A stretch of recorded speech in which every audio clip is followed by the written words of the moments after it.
বোলো দুলেন দুলেন আছ তোৰ ওচৰলৈ আহিছিলোঁ মই এপাক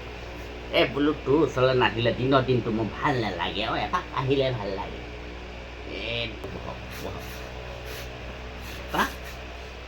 এইফালে ওলাই আহিলে ন কিনো ক'ব আৰু কওক পিছে ঘৰ বাকী আইচ দুলেন আছে বোলো মই তোৰ ওচৰলৈ গ'লে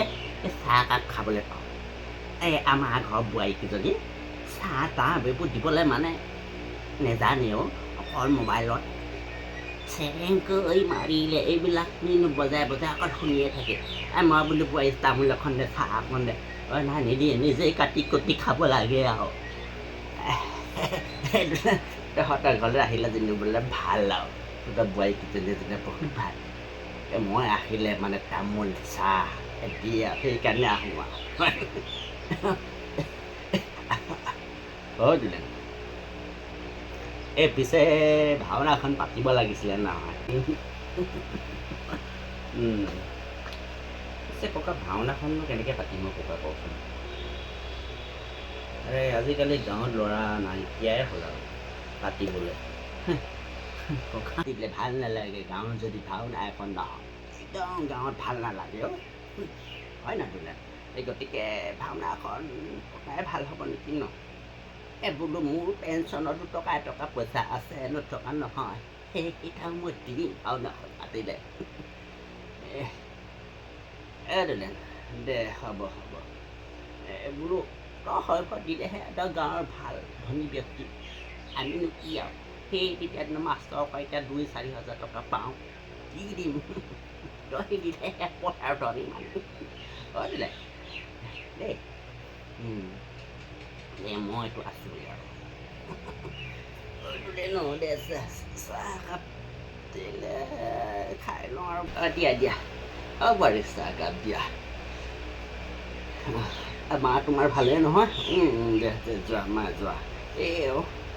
কিন্তু তোমালোকৰ ঘৰত আহিলে এটাই ভাল লাগে গম পাইছেনে এই কাঁহৰ বাতিত যে চাহ দিয়া বৰ গৰম হ'লেও মানে কাঁহৰ বাতিত চাহটো খাই ভাল লাগে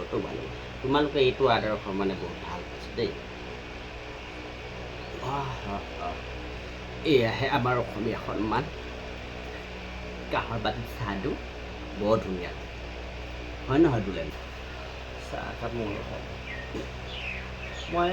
মানে সেই কাঁহৰ বাতিত খোৱাতকৈ মই ইয়াতে ভাল পাওঁ মানে এতিয়া কাঁহৰ বাতিত খাবলৈ ভাল আচলতে কাঁহত গৰম কাৰণে মই নাখাওঁ কিন্তু আপুনি ককা খাওক আপোনাক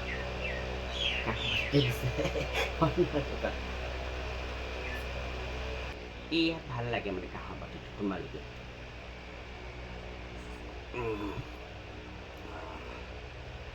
সেয়া অসমীয়া সন্মান গতিকে আমাৰ অসমীয়া সন্মান নিজেই ৰাখিব লাগিব হয় নহয় বাৰু দুলেন কোৱাচোন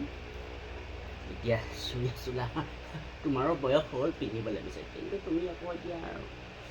নাই পিন্ধা কাৰণ মাজলৈ গ'লে তোমাৰ ক'ৰবাত যাব লাগে দুলেন দিয়া বৰ গৰমটো বৰ ভাল মাৰিছোঁ আজি দুলেন দিয়া দুলেন মই যাওঁ নেকি আকৌ লগ পাম দিয়া কঁকালৰ বিষৰ পৰা থাকিব পৰা নাই টঙনি হৈছে